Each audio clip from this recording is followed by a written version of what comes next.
Halo semuanya, nama saya Salma Irbahau Waida. Dengan NIM 202111136. Kelas 2C Manajemen. Hari ini saya akan menjawab soal dari Bapak Irfai selaku dosen Bahasa Indonesia. Nomor 1. Jelaskan berdasarkan temuan mahasiswa di lapangan faktor apa saja yang menyebabkan terjadinya kesalahan penulisan ejaan. Berikan contoh kejelasan ejaan yang sering muncul. Faktor penyebab terjadinya kesalahan penulisan ejaan meliputi keterbatasan waktu dalam pembelajaran menulis, kurangnya penguasaan penulisan ejaan, dan kurang ketelitian dalam menulis. Keterbatasan waktu dalam pembelajaran sama dengan kita harus meluangkan waktu dan memanage waktu untuk memahami pembelajaran mengenai ejaan yang baik dan benar. Kurangnya penguasaan penulisan ejaan sama dengan mahasiswa dalam penguasaan ejaan. Mahasiswa harus menguasai pemakaian huruf, penggunaan kata, penggunaan bahasa, penguasaan penggunaan unsur serapan. Kurangnya ketelitian dalam menulis ejaan. Ketelitian sangat penting dalam sebuah tulisan. Banyak kita jumpai kekeliruan dalam penulisan ejaan seperti penulisan husnul khotimah atau husnul khotimah. Ketelitian dalam menulis ejaan tidak hanya teliti huruf saja, tetapi juga harus teliti dan tepat memilih diksi. Contoh ejaan yang sering muncul, orang tua seharusnya orang tua, terima kasih seharusnya terima kasih, fotokopi seharusnya fotokopi karena kata fotokopi dalam penggunaan kata bahasa Inggris sedangkan fotokopi kata serapan dalam bahasa Indonesia atau KBBI, apotik seharusnya apotek. Nomor 2. Bagaimana langkah membedakan kutipan langsung dan tidak langsung dalam proses pengutipan? Jelaskan dan berikan contohnya. Kutipan langsung jenis kutipan yang dilakukan dengan cara mengambil sama persis dari sumber aslinya. Kutipan tidak langsung jenis kutipan yang mengambil inti sarinya saja, tanpa mengurangi makna sebenarnya dari kalimat yang ada. Jadi, untuk menulis kutipan jenis ini bisa dengan cara meringkas, menyimpulkan suatu pendapat atau menulis intisarinya dengan gaya bahasa sendiri. Langkah kutipan langsung lebih dari 4 baris atau 40 kata. Bila kutipan terdiri dari 4 baris, cara penulisan kutipan tersebut ialah sebagai berikut. Kutipan dipisahkan dari teks dengan jarak spasi 2,5. Jarak antara baris dengan baris kutipan 1 spasi. Kutipan tersebut boleh atau tidak diapit dengan tanda kutip. Sebelum tanda kurung, ditempatkan nama belakang pengarang, kemudian dalam tanda kurung diletakkan tahun terbit dan nomor halaman sumber kutipan. Seluruh kutipan dimasukkan ke dalam 5-7 ketikan. Apabila kutipan tersebut dimulai dengan alinea baru, maka baris pertama dari kutipan tersebut dimasukkan lagi 5-7 ketikan. Sehubungan dengan kegiatan menulis tersebut, Nur Jamal, Sumirat, dan Darwis, 2013-4 menjelaskan sebagai berikut. Menulis merupakan keterampilan berbahasa aktif. Menulis merupakan kemampuan puncak seseorang untuk dikatakan terampil berbahasa. Menulis merupakan keterampilan yang sangat kompleks. Menulis juga merupakan media untuk melestarikan dan menyebarluaskan informasi dan ilmu pengetahuan. Sehubungan dengan hal tersebut, kegiatan menulis dijelaskan sebagai berikut. Menulis merupakan keterampilan berbahasa aktif. Menulis merupakan kemampuan puncak seseorang untuk dikatakan terampil berbahasa. Menulis merupakan keterampilan yang sangat kompleks. Menulis juga merupakan media untuk melestarikan dan menyebarluaskan informasi dan ilmu pengetahuan. Nur Jamal, Sumirat, dan Darwis, 2013-4. Kutipan tidak langsung. Dalam kutipan tidak langsung merupakan inti atau sari pendapat yang dikemukakan. Oleh karena itu, kutipan ini tidak boleh menggunakan tanda kutip. Beberapa syarat yang harus diperhatikan untuk membuat kutipan tak langsung adalah sebagai berikut. 1. Kutipan diintegrasikan dengan teks. 2. Jarak antar baris 2 spasi. 3. Kutipan tidak diapit dengan tanda kutip. 4. Sebelum tanda kurung, ditempatkan nama belakang pengarang, kemudian dalam tanda kurung diletakkan tahun terbit dan nomor halaman sumber kutipan. Nomor 3. Apa perbedaan dari biografi dan bibliografi? Jelaskan disertai dengan contohnya. Biografi adalah riwayat hidup seseorang yang ditulis oleh orang lain. Karena biografi disusun oleh orang lain, dalam menulis biografi biasanya penulis biografi mengandalkan berbagai sudut pandang terkait tokoh serta bermacam dokumen pendukung. Dalam biografi dijelaskan secara lengkap tokoh yang ditulis dari lahir hingga meninggal serta disebutkan juga jasa dan karya yang telah diciptakan oleh tokoh yang digambarkan dalam biografi. Contoh biografi Dewi Sartika. Dewi Sartika adalah seorang putri dari pasangan priyayi dari Jawa Barat yang lahir pada tanggal 4 Desember tahun 1884. Dewi Sartika memiliki orang tua yang ingin memiliki seorang putri berpendidikan, walaupun pada saat itu hal tersebut bukan merupakan hal yang sesuai dengan adat. Setelah ditinggal oleh sang ayah, Dewi Sartika diasuh oleh paman yang merupakan seorang pati Cicalengka.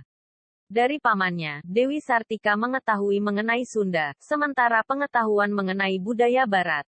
Sedari kecil, Dewi Sartika sangat tertarik dengan dunia pendidikan. Sejak ia berusia 10 tahun, ia sudah mengajar kepada anak-anak yang ada di Cicalengka untuk bisa menulis, membaca, dan berbicara bahasa Belanda. Pada tahun 1902, Dewi Sartika meyakinkan pamannya untuk mendirikan sebuah sekolah untuk perempuan. Akhirnya di tahun 1904, Dewi Sartika bisa mendirikan sekolah istri yang merupakan sekolah pertama di Hindia Belanda. Akibat dari niat baik Dewi Sartika ini, ia mendapatkan dukungan positif dari berbagai pihak. Atas jasa beliau di bidang pendidikan, Dewi Sartika diberi anugerah Bintang Jasa oleh pemerintah Hindia Belanda. Sampai saat ini, jasa yang dilakukan oleh Dewi Sartika tidak bisa dilupakan dan sangat memberikan inspirasi serta harapan bagi banyak orang, terutama perempuan dalam mewujudkan cita-citanya.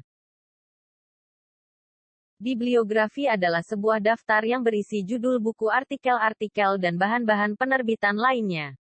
Yang mempunyai sebuah karangan, sebagian dari karangan yang sedang digarap. Jika menuliskan sesuatu, setiap kata, setiap kalimat, setiap paragraf, setiap wacana yang kita kutip itu harus dirujuk sumbernya. Contohnya, judul merupakan judul artikel dan atau judul buku yang ingin dideskripsikan. Kepengarangan ini merupakan nama pengarang perorangan atau pengarang badan organisasi. Sumber ini merupakan judul jurnal, judul proceeding dan, atau judul buku yang mana informasi tersebut berada atau berasal. Data terbitan atau impresium ini merupakan data mengenai kota terbit, nama penerbit, serta tahun terbit. Keterangan fisik atau kolasi buka ini merupakan halaman tempat artikel itu diperoleh. Keterangan informasi ini merupakan kata kunci serta abstrak. Keterangan tambahan ini merupakan lokasi rak penyimpanan, kode nomor panggilan, perpustakaan pemilik bahan pustaka serta lainnya. Nomor 4. Apa perbedaan makna antara kata pukul dan jam? Jika dilihat dari penggunaan untuk menunjukkan kata pengganti waktu, jelaskan disertai contohnya. 1. Penggunaan kata jam. Kata jam mengandung arti masa atau jangka waktu dan benda petunjuk waktu. Contoh penggunaan kata ini sebagai berikut. Benda penunjuk waktu seperti arloji. Salma selalu memakai jam di tangan kanan. Durasi rentang waktu. Jarak tempuh Kudus Semarang dengan kereta api sekitar 2 jam. 2. Penggunaan kata pukul. Kata pukul berarti saat atau waktu. Kata tersebut dipakai saat menyatakan waktu tertentu dalam satu hari yang disertai jam dan menit. Contoh penggunaan kata waktu sebagai berikut. Rapat itu akan dimulai pada pukul 10. Penggunaan kata pukul dapat kita jumpai pada pengumuman resmi, seperti saya berangkat sekolah pukul 6 atau rapat kurban akan dimulai pada pukul 13.30 waktu Indonesia Barat, setelah makan siang. Pukul menunjukkan satuan waktu secara spesifik, bukan durasi, masa, atau jangka waktu. Penggunaan jam untuk menggantikan pukul. Misalnya, jam 4 sore. Barangkali pukul terasa terlalu formal dan kaku jika digunakan dalam percakapan sehari-hari. Ditambah lagi, kita sudah terbiasa untuk menggunakan jam daripada pukul. Nomor 5. Bahasa berdasarkan hakikat bahasa merupakan sistem bunyi bermakna. Jelaskan pernyataan tersebut dan apa kaitannya antara sistem bunyi bermakna dengan penggunaan bahasa. Bahasa berdasarkan hakikat bahasa merupakan sistem bunyi bermakna sama dengan hakikat bahasa pada bunyi tidak sembarang bunyi. Jadi bunyi yang dimaksud adalah bunyi yang diucapkan dari alat ucap manusia berupa fon dan fonem. Setidaknya dari fon dan fonem yang diucapkan ditangkap oleh gendang telinga dan diantarkan ke pusat saraf untuk diproses menjadi perlambang bahasa dalam bentuk bunyi. Kaitannya dengan sistem bunyi bermakna dengan penggunaan bahasa yakni bahasa merupakan sebuah sistem bisa berupa bunyi dalam penggunaan bahasa sistem tersebut bahasa memiliki susunan teratur berpola yang membentuk suatu keseluruhan yang bermakna. Penggunaan bahasa ini berkaitan dengan sistem bunyi yang dimana spesifik terhadap bunyi-bunyi bermakna yang dihasilkan oleh alat ucap manusia. Bunyi tersebut dengan fon atau fonem, bunyi di luar bersin, batuk desb. Nomor 6. Mengapa sering terjadi kesalahan penulisan tanda koma? Jelaskan disertai 5 contoh kesalahan tersebut. Kesalahan penulisan tanda koma karena tanda koma banyak disalahkan penggunaannya pada kondisi berikut. Karena pemisah unsur rincian dalam kalimat. Pada rincian terakhir yang biasanya diikuti kata hubung, sebelumnya tetap diberi tanda koma. Karena pemisah antara anak kalimat yang mendahului induk kalimat. Hal ini tidak berlaku bila induk kalimat yang mendahului anak kalimat. Karena penggunaan mengikuti kata hubung. Tanda koma terletak sebelum kata hubung yang terletak di tengah kalimat dan setelah kata hubung yang terletak di akhir kalimat. 1. Contoh benar, aku hanya membawa tas dan pensil. Contoh salah, aku hanya membawa tas dan pensil. 2. Contoh benar, karena diejek oleh teman-temannya, Dita tidak mau sekolah lagi. Contoh salah, Dita tidak mau sekolah lagi, karena diejek oleh teman-temannya. 3. Contoh benar, dia sangat pandai bergaul di luar, tetapi sangat diam jika di dalam rumah. Contoh salah, dia sangat pandai bergaul di luar tetapi, sangat diam jika di dalam rumah. 4. Contoh benar, susunan acara ulang tahun perusahaan Sinar Indah Kertas adalah pembukaan oleh Direktur Utama, penanggung jawab acara, ketua panitia, pengumuman pemenang lomba, hiburan, serta pembagian konsumsi, dan door prize. Contoh salah, susunan acara ulang tahun perusahaan Sinar Indah Kertas adalah pembukaan oleh Direktur Utama, penanggung jawab acara, ketua panitia, pengumuman pemenang lomba, hiburan, serta pembagian konsumsi, dan door prize. 5. Contoh benar, Salma sangat pandai berbicara dalam sebuah organisasi, tetapi sangat pendiam ketika berada di rumah. Contoh salah, Salma sangat pandai berbicara dalam sebuah organisasi tetapi, sangat pendiam ketika berada di rumah. Nomor 7. Apa perbedaan makna dari titik 2 dengan titik koma? Jelaskan disertai contoh penggunaan tanda tersebut dengan benar. Titik 2. Titik 2 akhir pernyataan diikuti perincian. Tanda titik 2 digunakan pada akhir dari suatu pernyataan lengkap. Namun titik 2 tidak dipakai bila perincian tersebut merupakan pelengkap yang mengakhiri pernyataan. Contohnya, Tika membeli buah, apel, pisang, salak, dan durian. Hanya ada 2 kemungkinan dalam menjawab soal ujian, benar atau salah. Ungkapan yang memerlukan pemerian. Titik 2 digunakan sesudah kata ungkapan yang memerlukan pemerian. Pemerian maksudnya penjelasan, detail, atau spesifikasi. Contohnya, nama, Salma Irbah Huwaida. Tempat, tanggal lahir, Kudus, tanggal 18 September tahun 2002. Alamat, Jalan Bakti nomor 425, Burikan. Dialog dalam naskah drama. Tanda titik 2 digunakan dalam naskah drama sesudah nama yang menunjukkan tokoh atau pelaku dalam percakapan. Contohnya, Salma, siapa kamu? Aku tidak kenal. Dita, aku temanmu. Daftar pustaka. Tanda titik 2 digunakan dalam daftar pustaka, tepatnya di antara nama kota dan penerbit. Contohnya, Hirata, Andrea. 2006. Sang Pemimpi. Yogyakarta, Bentang. Sedangkan titik koma pengaturan penggunaan tanda baca titik koma, wajah mata berkedip juga diatur dalam Puebi. Penggunaan tanda titik koma yang tepat adalah sebagai berikut. Pengganti konjungsi tanda titik koma digunakan sebagai pengganti kata penghubung untuk memisahkan kalimat setara yang satu dari kalimat setara yang lain dalam kalimat majemuk. Contohnya, hari sudah pagi, Salma bergegas pergi ke pasar. Tami membaca jurnal, Farah mencatat rangkuman pelajaran, Nanda memilah data statistik.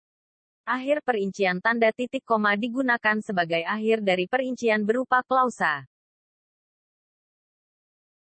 Contohnya, syarat siswa calon peserta penerima beasiswa antara lain: berbadan sehat, 2, jumlah keseluruhan nilai rata-rata di atas 8,5, 3, tidak memiliki riwayat pelanggaran tindak pidana, dan 4, memenuhi seluruh kelengkapan formulir pengajuan beasiswa. Pemisah bagian dalam perincian. Tanda titik koma digunakan sebagai pemisah bagian-bagian perincian dalam kalimat yang sudah menggunakan koma.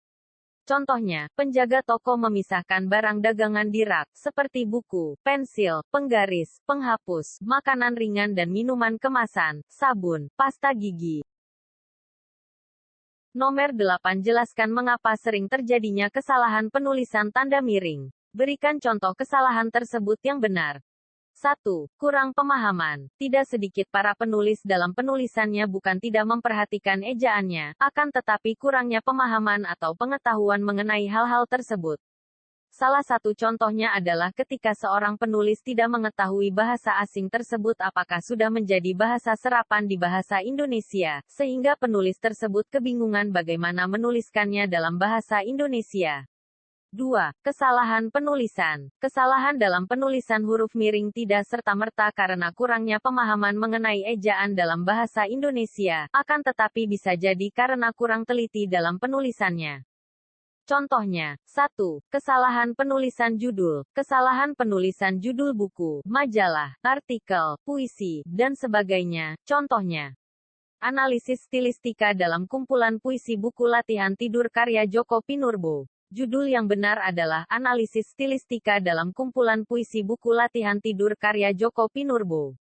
2. Kesalahan penulisan bahasa asing atau bahasa daerah, dan sebagainya. Contohnya, saya menemukan informasi tersebut baru saja di Instagram. Kalimat yang benar adalah, saya menemukan informasi tersebut baru saja di Instagram. Kesalahan penulisan dalam menegaskan atau pengkhususan huruf, kata, dan sebagainya dalam kalimat. Contohnya adalah sebagai berikut. Peraturan di tempat ini sudah jelas, dilarang merokok. Jelaskan bentuk kesalahan penulisan konsonan dan vokal pada karya tulis ilmiah. Berikan contoh kesalahan tersebut disertai dengan pembenarannya. Berikut kekeliruan yang umum ditemui di karya ilmiah. Ketidaksesuaian analisis dengan identifikasi masalah. 2. Tidak fokus ke masalah. 3. Kesalahan berbahasa. 4. Pengutipan. Bentuk konsonan. 1. Contoh data yang masih salah dalam pemakaian huruf konsonan, da, yaitu sebagai berikut.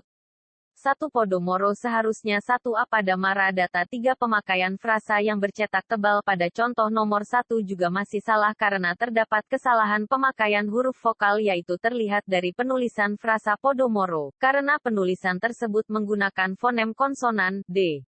Frasa tersebut menjadi benar sesuai dengan ejaan bahasa Jawa yang disempurnakan. Apabila pada konsonan, D tersebut diganti dengan fonem konsonan, da, maka frasa Podomoro seharusnya ditulis dengan pada Mara, berdatangan. 2. Terdapat kesalahan pemakaian konsonan, C, seperti pada penulisan berikut. Ibu Cipto seharusnya Ibu Cipta. Pemakaian frasa Ibu Cipto salah karena yang dimaksud kata Ibu Cipto dalam kalimat tersebut adalah kata Ibu Cipto, karena pada frasa tersebut menggunakan ejaan lama. Kata tersebut menjadi benar sesuai dengan ejaan bahasa Jawa yang disempurnakan jika kata tersebut ditulis menjadi Ibu Cipta. Bentuk kesalahan penulisan vokal contohnya. 1. Artomoro menggunakan fonem vokal O. Kata tersebut menjadi benar sesuai dengan ejaan bahasa Jawa yang disempurnakan. Apabila di akhir kata fonem vokal O tersebut diganti dengan fonem vokal A, maka kata Artomoro seharusnya ditulis dengan kata Artamara, uang datang. 2. Boyo Ali seharusnya Bayalali pada contoh juga dapat dikategorikan dalam kesalahan penulisan ejaan, pemakaian huruf vokal I.